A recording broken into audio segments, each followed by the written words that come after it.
Hello, my name is Susan Easterbrooks,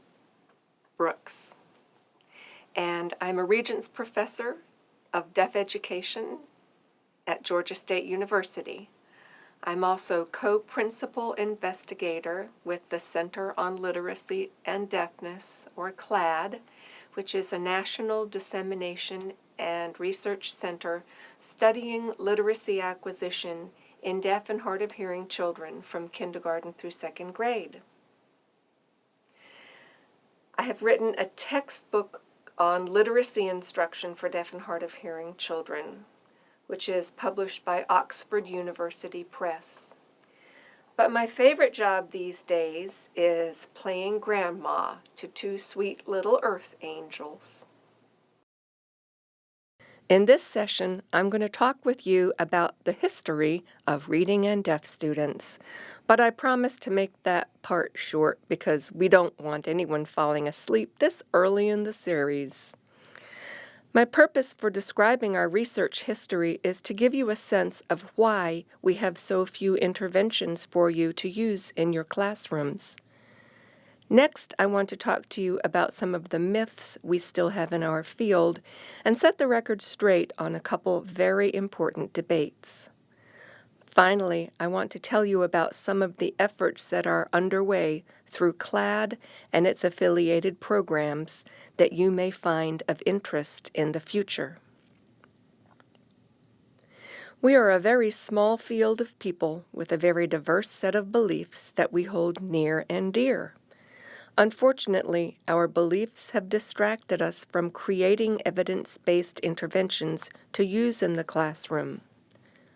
The first long-held belief is that there is somehow a glass ceiling that deaf and hard of hearing children reach in their reading. And depending upon whose research you read and which children they are talking about, that ceiling is speculated to be somewhere around the third or fourth grade.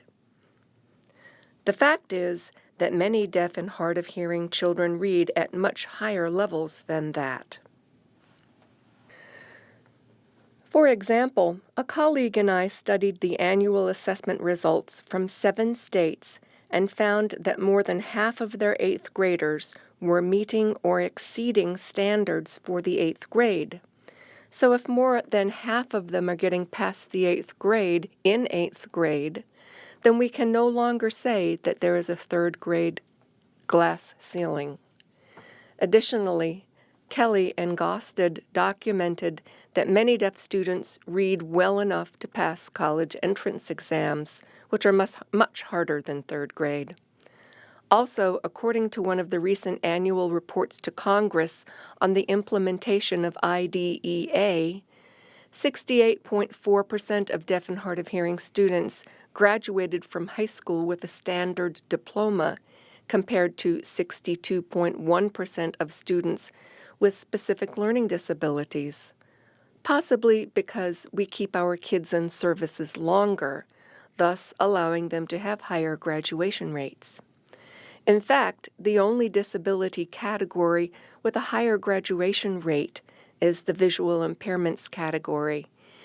And to graduate, our kids certainly have to read way past the third grade. So let's put that glass ceiling myth to rest. Since the very first writings about deaf education way back in the 1500s, we have continued to argue about which language is better, spoken language or sign language. We can find literature at the library that argues that debate bitterly, and you can find websites that rail against each choice. We also hear that deaf children of deaf parents are better readers. And that is true at early ages, but that advantage appears to wash out by the time children are older.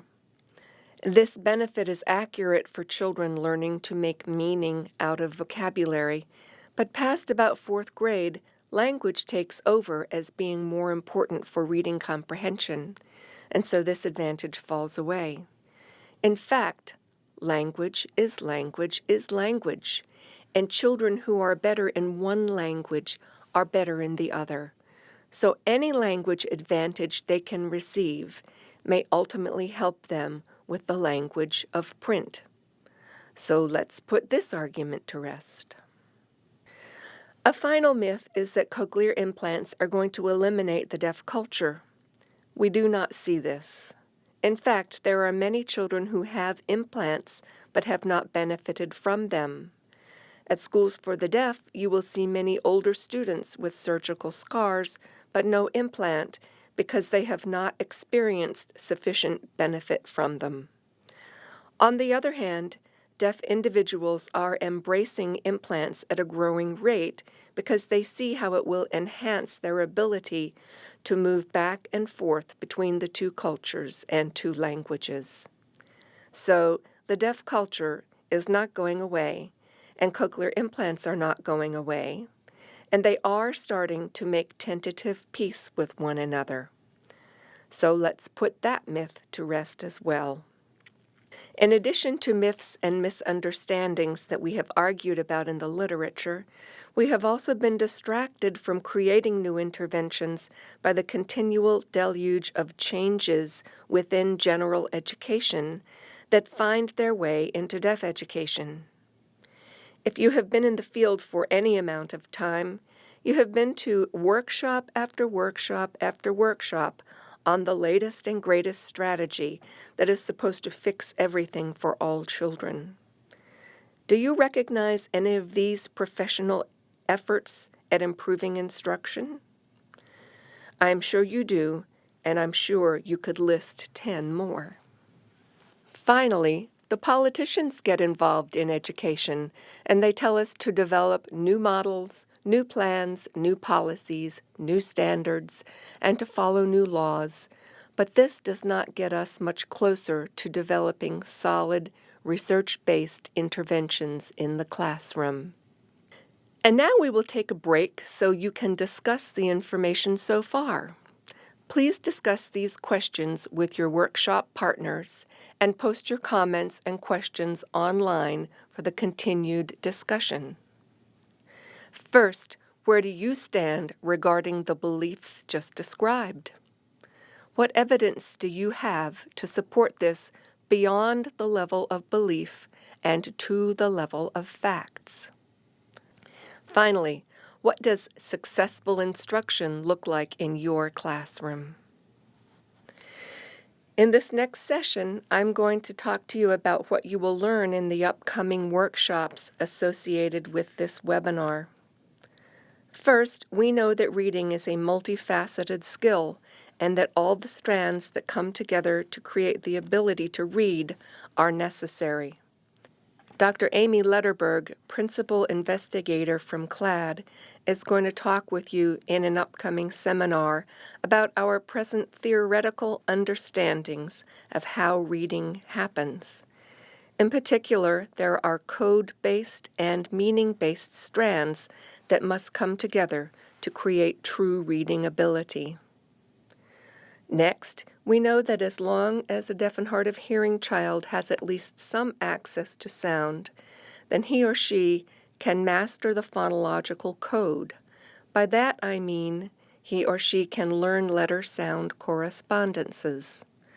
Dr. Stacy Tucci will present a session for you on a new intervention called Foundations for Literacy that we have been developing in our literacy lab at Georgia State.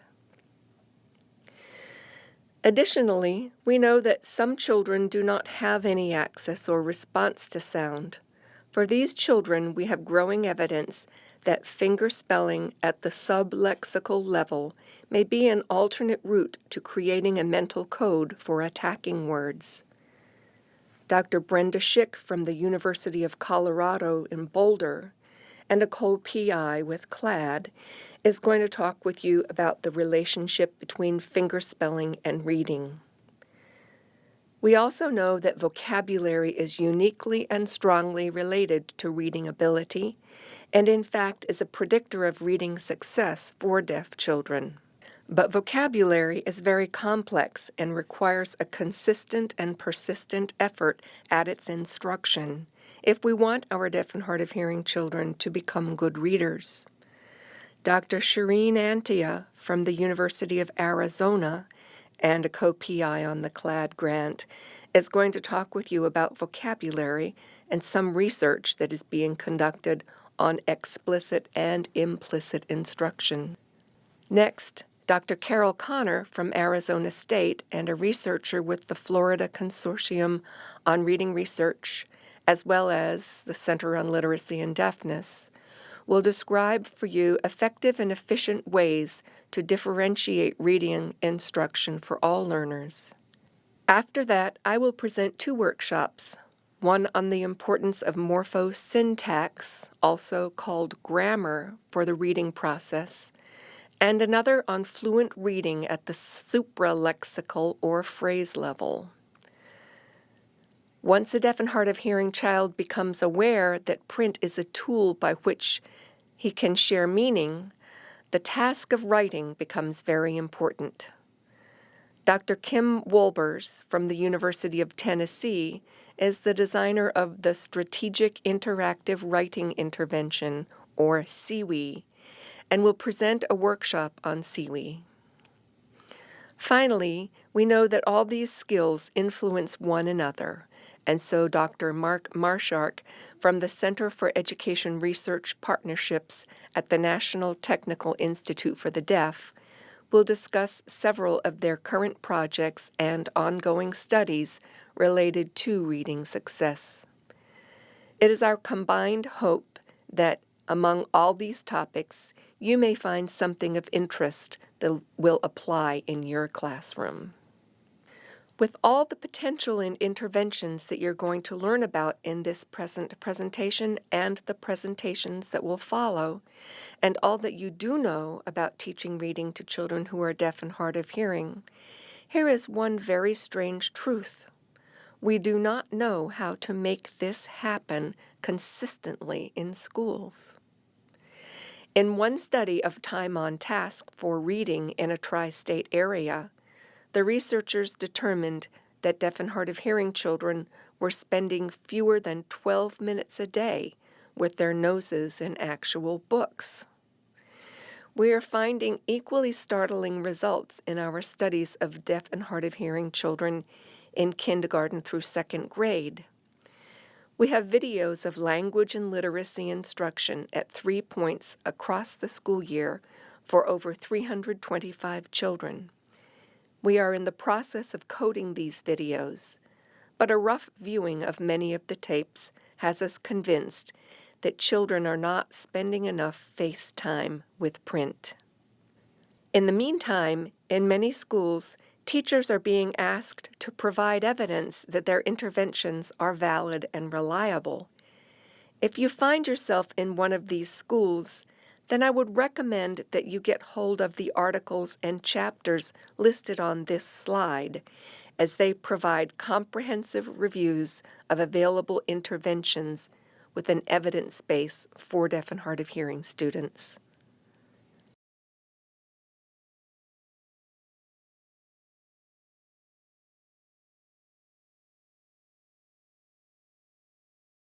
Let's take another break here so you can discuss your answers to the questions posted on this next slide and then place them on the discussion board. Choose one of the following topics: code-based and meaning-based instruction, vocabulary, fluency, letter-sound correspondences, text comprehension and grammar, differentiated instruction, or writing. Describe how you have handled this with your students and how you have modified the instruction to make it useful for different children. That is, how have you differentiated its instruction? Let's look at some of the other things we can do besides read through masses of literature to find practices that will work with our students. First and foremost, you want to look and see what is working for children with typical hearing. If it's not working for children in general or for children with typical hearing who are receiving reading help, then why would we expect it to work with our children? The What Works Clearinghouse is a website established and maintained by the Institute of Education Sciences. If you go to their website, you will find reviews of interventions. You will also find free downloadable booklets, such as the one you see for improving reading comprehension in kindergarten through third grade. You will also find reviews of interventions, such as this one on dialogic reading, which rate the quality of the literature and describe the effectiveness of the intervention. This is a really great place to start to find valid and reliable interventions. If you aren't sure how to proceed with some of the interventions that we know are successful for children with typical hearing, then you can go to websites that provide instruction, such as the Cox Campus. Cox Campus provides free video-based training for teachers of children with language and literacy needs. Cox Campus provides training in the following areas: how to build the child's background knowledge, how to build language both within instruction and on a one-to-one basis, which is a key contributor to all academic success, how to engage children in meaningful conversations that promote literate language via the talk strategy, how to engage children in meaningful and productive storybook time, and how to promote emergent writing skills. You can also browse the web for options and materials that are designed specifically for deaf and hard of hearing children, such as the Peters Pictures ASL website. Last but not least, we would like to acquaint you with some upcoming interventions we are working on at the Center on Literacy and Deafness. In addition to gathering data on about 325 deaf and hard of hearing children in kindergarten through second grade, we are creating a series of interventions that you will want to watch for. First is Foundations for Literacy, which is an emergent literacy intervention. Dr. Tucci is going to share this intervention with you in an upcoming webinar in this series. Next is the Early Vocabulary Connections program by Nelson and Vadazzi, which we are queuing up into our research agenda for the next couple of years. Third is a project that we are presently calling Language Connections, but which may be renamed. This intervention is designed specifically for children who use sign language, whether alone or with spoken language, and helps them make connections across the languages by working on language separation, question asking and answering, sublexical chunking of letters in words, and connected text. And last but certainly not least is our finger spelling intervention, which Dr. Schick will describe to you in an upcoming webinar. We're very excited about our research efforts that are coming out of Foundations for Literacy and the Center on Literacy and Deafness. We are in the process of finalizing all our professional development materials and placing the intervention on a website so that professional development will be available to everyone interested in the intervention. We will send out a notice to all webinar participants when these materials become available. And so here is your final task for this webinar. Stop and discuss this with your workshop leader and colleagues, and post your questions to the chat room associated with this presentation. If you had a magic wand, what materials would you create and for which age group? Be specific. What would your objective be for the materials? What would they look like? How would you use them? In summary, the evidence base prior to 2000 was oriented toward an examination of the issues. The evidence base after 2000 has been oriented toward interventions. We know that A, deaf children can learn to read. B, explicit instruction and scaffolded instruction are important.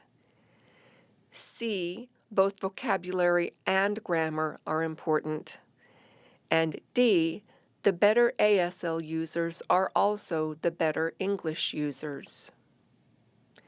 New interventions are under development that will be a resource for all teachers of deaf and hard of hearing learners.